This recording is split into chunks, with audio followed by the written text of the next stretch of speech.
Já na bancada comigo, Adilson Trindade, Marcos Rondon, o Júnior, o Abner. E hoje o nosso convidado já marcou a política de Mato Grosso do Sul. Advogado, professor universitário, construiu sua carreira como vereador mais votado de Campo Grande e atuou por 3 mandatos na Assembleia Legislativa e entre 2017 e 2020. Teve à frente da nossa capital como prefeito. É de uma família tradicional, com tradição no serviço público. Ele carrega no sangue a política e no currículo projetos que transformam a vida da população. E hoje, vereador por Campo Grande. Bem-vindo, vereador Marquinhos Trade. Obrigado, bom dia Campo Grande, bom dia Mato Grosso do Sul, bom dia a todos aqueles que acompanham a rede Top FM. Vereador, o senhor nasceu em uma família muito tradicional da política sul-mato-grossense e quando criança já se via como político, né? Ou esse chamado veio depois? Olha, você vai se moldando na sua vida através dos ensinamentos da sua casa. A sua casa tem um modo de obedecer pai e mãe. A sua família tem um modo de ser educada. Há um comportamento que cada família impõe à sua descendência. E nós, assistindo e acompanhando diariamente a vida de um homem que chegava com a sua beca surrada, com seu terno todo empoeirado, que saía 6h15 da manhã e chegava no final do dia, início da noite, você passa a ter por aquela pessoa um sentimento de exemplo. Meu pai teve essa trajetória. Naquela época esperava o leiteiro colocar o leite em cima das muretas, esperava o ciclista jogar o jornal e lá ia o Nelson Trade com seu terno, advogado, ia muito para o interior, para Cuiabá, porque era a sede do estado que não era dividido, e aquela trajetória fez com que a gente prestasse atenção no homem Nelson Trade. E todas as vezes que se tocava no nome dele, a gente ouvia que era um homem público exemplar. Não apenas dentro da nossa casa, mas fora da nossa casa. E nós seguimos o exemplo do meu pai, Nelson Trade. Olha só, bela história. São 7h28, vereador. E aí tem Marcos Rondon aqui na bancada. Marcos. Bom dia, vereador. Né? A história do Marquinhos dispensa até apresentar, porque o pessoal já sabe de toda a sua história, toda essa sua trajetória. Agora, Marquinhos, nessa versão vereador em Campo Grande, você está pegando uma bucha aí por diante, que como vereador não é fácil, né, em Campo Grande. Eu imagino que você esteja andando bastante aí também e você deve ouvir alguns questionamentos. E um deles é a respeito da atual gestão, né, de Campo Grande, que é a atual prefeita Adriane Lopes. Mas vamos falar da gestão, não da pessoa Adriane Lopes. A atual gestão está deixando a desejar em Campo Grande em vários pontos. Um deles, né, é esses contratos aí que não existem dos radares e a justiça me parece que está autorizando a voltar a cobrar, mesmo sem ter os contratos. Como que o vereador enxerga isso? Olha, se nós fizéssemos uma avaliação da gestão na área administrativa, social, saúde, lazer, habitação e educação, eu estaria aqui com a minha opinião, tendo do outro lado todas as respostas diferentes dos meus argumentos. Ou seja, eu poderia pontuar deficiências que o poder público com certeza viria e falava, não, mas está acontecendo coisas positivas. A minha tristeza maior não é fazer análise da competência da gestão.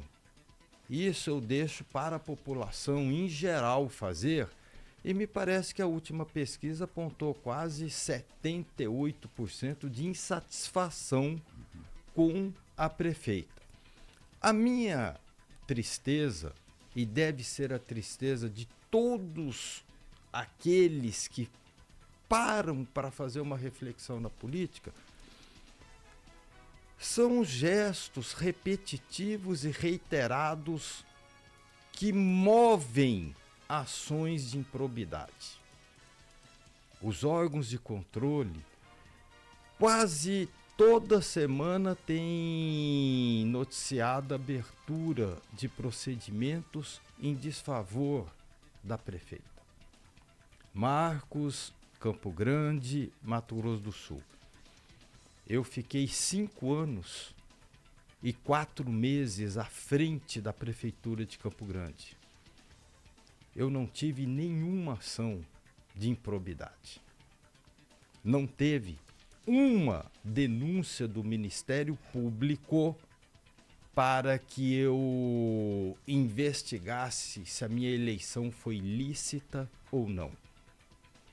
O que a gente está vendo hoje em Campo Grande, infelizmente, não é apenas uma gestão com dificuldades e com contratempos, mas uma gestão que não está tendo tempo para trabalhar porque vive no polo passivo das ações de improbidade. Essa é a minha tristeza.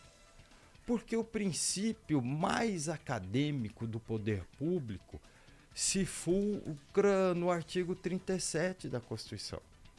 Todos falam com a cabeça erguida, com o peito cheio e com a voz firme. Eu obedeço os princípios da moralidade, da transparência pública, da publicidade dos meus atos.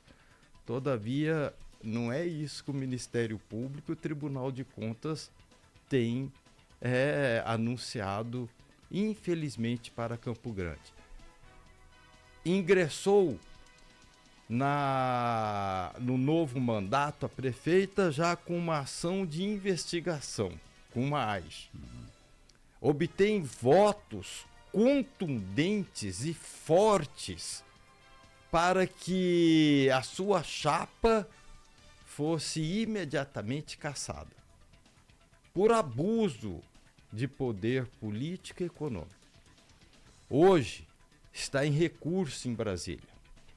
É verdade que o Tribunal Regional Eleitoral a manteve. Não menos verdade também que houveram votos firmes que estão sob análise agora de um tribunal superior. Ou seja, é uma gestão que dorme com um parecer e uma decisão por maioria favorável, mas não sabe se vai acordar no Paço Municipal. São 7h34, Adilson Trindade.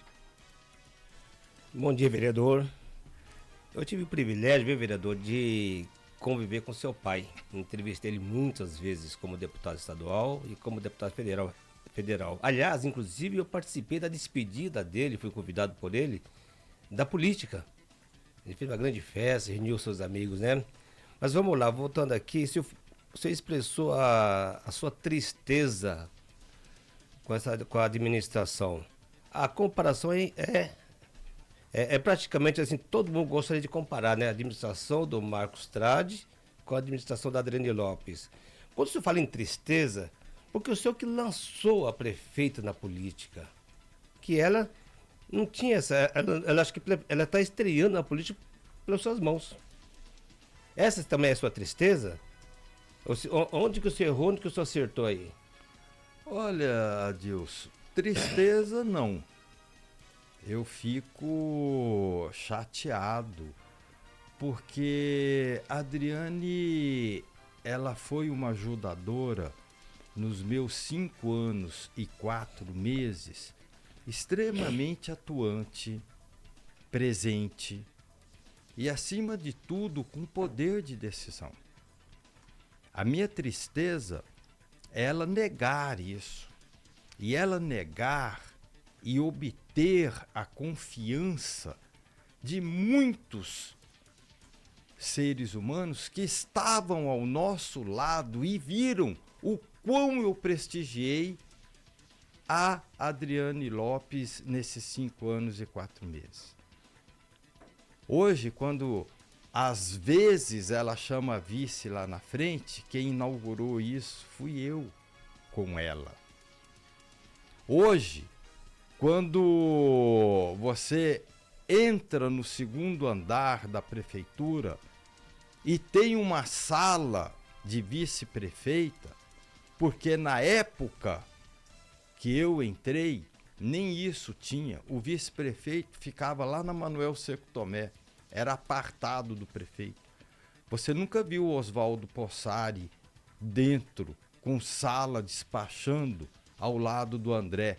Você nunca viu nem a Marisa Serrano no primeiro mandato do Nelsinho e nem o Edil no segundo, dentro da prefeitura, despachando com o prefeito.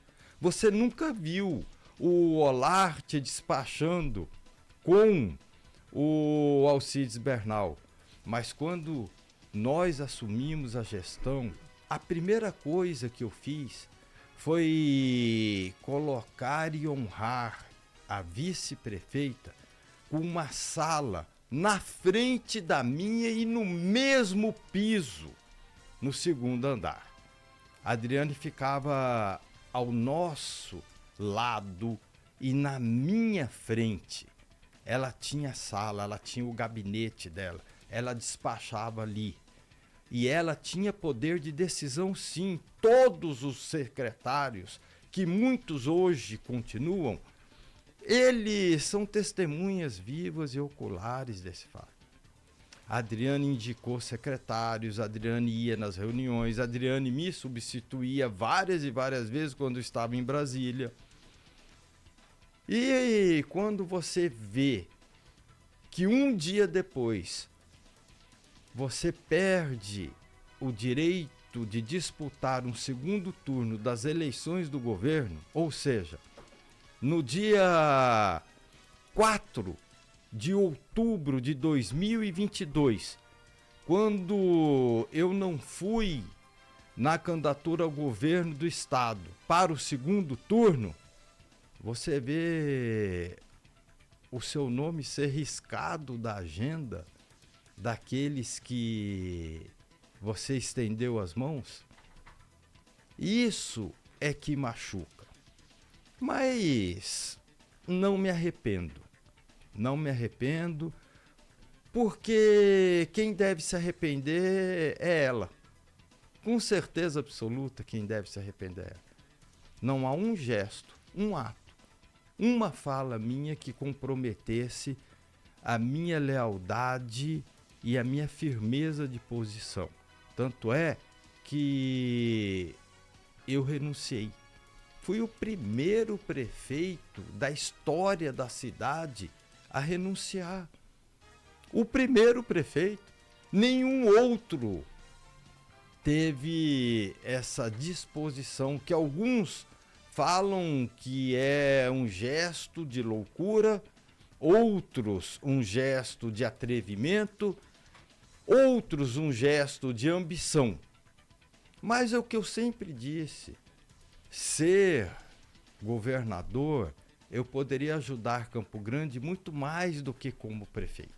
E hoje o nosso entrevistado, vereador Marquinhos Tradi. Vereador, já quero até te parabenizar. Ontem foi dia do vereador, dia 1º de outubro, né? E você como edil, né, como hoje fiscal do povo, supostos desvios de 156 milhões na saúde, venda de 2,8 milhões da praça do Jardim Itamaracá. São números pontuais e situações que acontecem, na tua avaliação. Olha, existem órgãos de controle exatamente para isso. Os 2 pontos que você abordou já foram publicamente divulgados tanto pela imprensa e tiveram eco na Câmara dos Vereadores. Tanto o primeiro assunto quanto o segundo já sofreram medidas administrativas, tanto da Câmara Municipal quanto dos órgãos de controle. Agora, vamos aguardar as apurações. Sim. Adilson, você estava falando para ele sobre a questão das multas, né? Vamos jogar para o nosso ouvinte essa questão das multas que realmente estão sendo cobradas. O vereador, o senhor que entrou com essa ação, ingressou com essa ação da justiça, né? E está ainda subjúdice, né? Não tem uma decisão definitiva ainda. Exatamente. E o senhor vai continuar lutando já se o tribunal derrubar a sua liminar? Bom, então vamos fazer uma sinopse, um breve resumo para que o ouvinte possa entender. Quando nós assumimos a Prefeitura Municipal em Campo Grande em 2017, o nosso antecessor, o ex-prefeito Alcides Bernal, não tinha renovado os contratos de radares por sentenciar ser uma indústria de multas. E colocou em todos os radares em Campo Grande um saco de lixo preto, que virou história até a nível nacional. Virou meme. Vários jornais têm essas fotografias. Quando nós entramos, eu consultei o meu procurador jurídico, o Dr. Alexandre Ávalo, sobre reativar o sistema de controle do trânsito. E ele foi muito peremptório, muito decisivo ao afirmar: você não pode ligar os radares com efeito de multa sancionatória administrativa ao cidadão sem um contrato. Isso é o princípio básico de uma administração pública. Ou seja, atividade fim de fiscalização administrativa, lavratura de auto de infração, aplicação de multa, ela só pode ser delegada a uma empresa privada dentro de um certame de licitação e depois do contrato homologado e assinado entre o município e a empresa. Fora isso, ela não tem competência delegatória para aplicar as multas. Pois bem, nós ficamos na nossa gestão 1 ano e 8 meses com os radares desligados. Depois da licitação, homologamos por 5 anos a empresa vencedora. E o contrato previa mais 1 ano para a licitação e a continuidade desse serviço por essa empresa ou aquela que vencesse a nova licitação. 2018 assinamos o contrato. 5 de setembro de 2018. Então, 5 de setembro de 2019, 2020, 2021, 2022, 5 de setembro de 2023, encerrou o contrato. Mas havia uma cláusula que podia prorrogar por mais 1 ano para fazer a licitação. Eu já não era mais o prefeito. A Adriane utilizou-se dessa cláusula e prorrogou por mais 1 ano. Todavia não concluiu a licitação. Quando chegou 5 de setembro de 2024, não tinha mais contrato.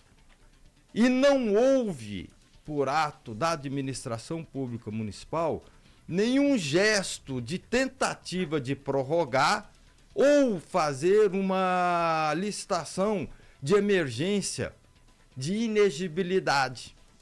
Não houve nenhum aditamento, nada. Ou seja, ficou revel, inerte. O que aconteceu? Ela teria que ter mandado desligar os radares da cidade. Ou poderia até deixar funcionando, mas jamais originando multas aos motoristas. Por isso, nós entramos com uma ação popular. O magistrado de primeira instância detectou, né, essa irregularidade. Mas antes de decidir a liminar, ele teve a cautela de ouvir o município. E o município disse: olha, de fato não fizemos a licitação. De fato o contrato está vencido. Mas é um serviço essencial à segurança do trânsito. Sem os radares vai virar uma bagunça e vai lotar os órgãos de saúde pública com acidentes. O magistrado disse: não é um serviço essencial. Multar as pessoas não é um serviço essencial. Por dois motivos. Primeiro, o município tem agentes com poder de multar. São funcionários, os chamados amarelinhos. Então a prefeitura tem sim pessoas para não deixar tumultuar o trânsito. Segundo ponto, é princípio basilar da administração pública que qualquer ato de punição, sem ser através do funcionário público delegado e competente para isso, tem que haver um contrato. Pois bem, disse ainda o magistrado: serviço essencial é falta de oxigênio em unidade de saúde pública.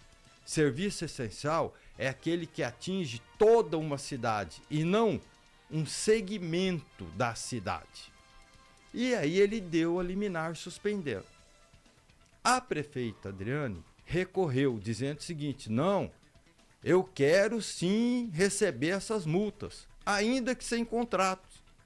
Eu quero sim cobrar o cidadão, ainda que eu não tenha delegado poderes para tanto ou prorrogado com a empresa privada.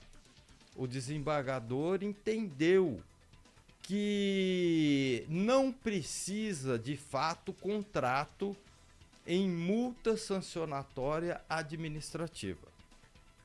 Agora, o desembargador que determinou agora temporariamente a legalidade da cobrança da multa, ele não está de todo errado. Agora, só pode o ente público cobrar e aplicar multa sancionatória se a origem da multa for legal.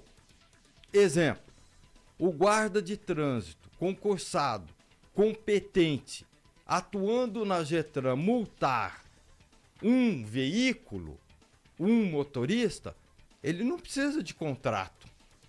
Agora, uma empresa particular, privada, sem contrato, ela não pode aplicar a multa porque ela não tem a fiscalização delegatória do órgão que vai arrecadar essa multa. Então sai viciada a origem. Se a origem da multa é nula, o pagamento dela se torna nulo de igual maneira. Como é que fica agora, vereador, já com essa decisão do desembargador? Nós estamos esperando a publicação oficial. O subscritor da ação popular, junto comigo, foi o Dr. Valdir Custódio, e agora o Dr. André Borges também vai atuar em medidas jurídicas para devolver aos campograndenses quase 35 milhões de multas aplicadas indevidamente. A meu ver, indevidamente. Por enquanto, está suspenso liminarmente a ilegalidade. Mas eu acredito que, no máximo, dentro de 40 a 45 dias, ou o agravo interno, ou o mérito do agravo de instrumento utilizado pelo poder público municipal vai ser julgado e toda a cidade tomará conhecimento, agora sim, definitivo, ou sim ou não. Vereador, o senhor que também é operador do direito, né? E nessa questão jurídica, e aqui recebemos até uma informação sobre moradores lá do Itamaracá, sobre esse terreno, né, de 2,8 milhões. E aí a população aqui perguntando, né, em relação a esse terreno, o senhor já até se posicionou que os meios legais estarão sendo feitos, mas efetivamente a população agora perguntando como vereador, como vai acompanhar esse processo do terreno de Itamaracá. Olha, o que mais me chama a atenção aí é que quando o Campo Grande News iniciou essa cobertura da venda do terreno lá no bairro Itamaracá, a prefeita esteve lá e publicamente disse que não haveria venda e que utilizaria aquela área para melhorias como quadra de areia, academia ao ar livre e revitalização do espaço. Ela reuniu moradores, ela disse isso publicamente. Talvez até essa cobrança nesse fato. Todavia, fez tudo o contrário.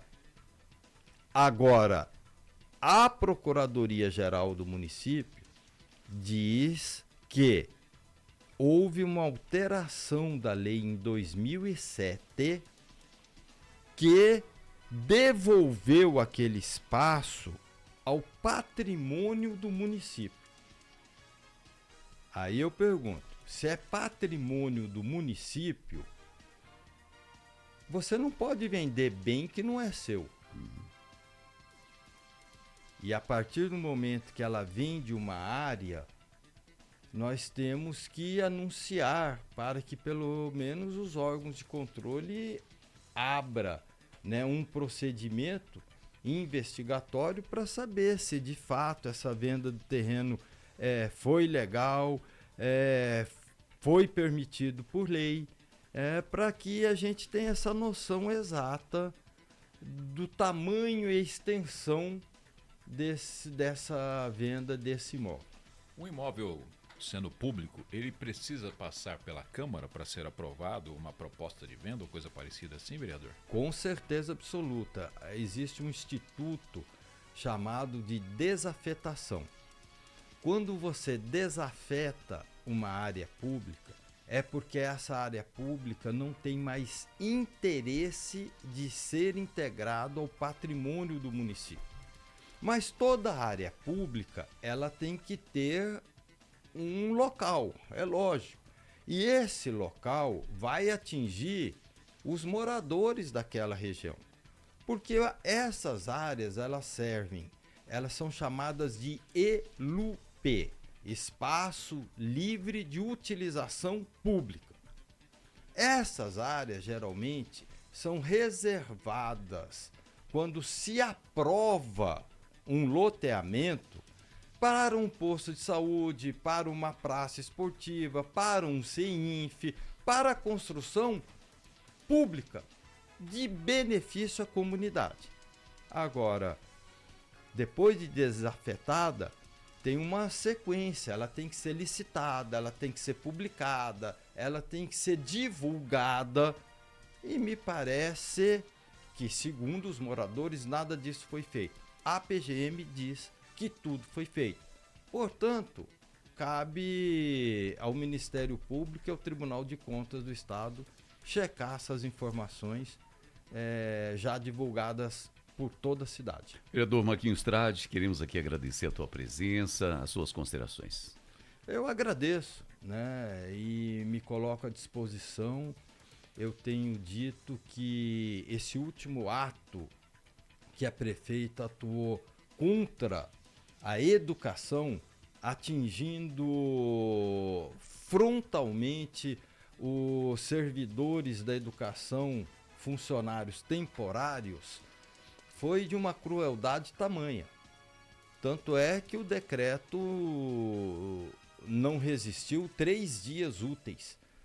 Na última segunda-feira, ela revogou esse decreto num gesto, na minha opinião, positivo de justiça social, reconhecendo o erro, admitindo seu equívoco, se arrependendo do que fez, mas não lhe dá o passaporte para a gente deixar de prestar atenção em tudo aquilo que está acontecendo dentro da prefeitura. Muito mais atenção agora. Se ela cometeu o gesto e se arrependeu, como todos os gestores fazem, isso não é dela. Eu já fiz isso também. Tem que ter a vigilância democrática, sem raiva, sem rancor, dentro dos princípios elementares do direito público. Ok, então essa foi a entrevista do dia. Agradecendo mais uma vez Marquinhos Trade, a toda a nossa bancada.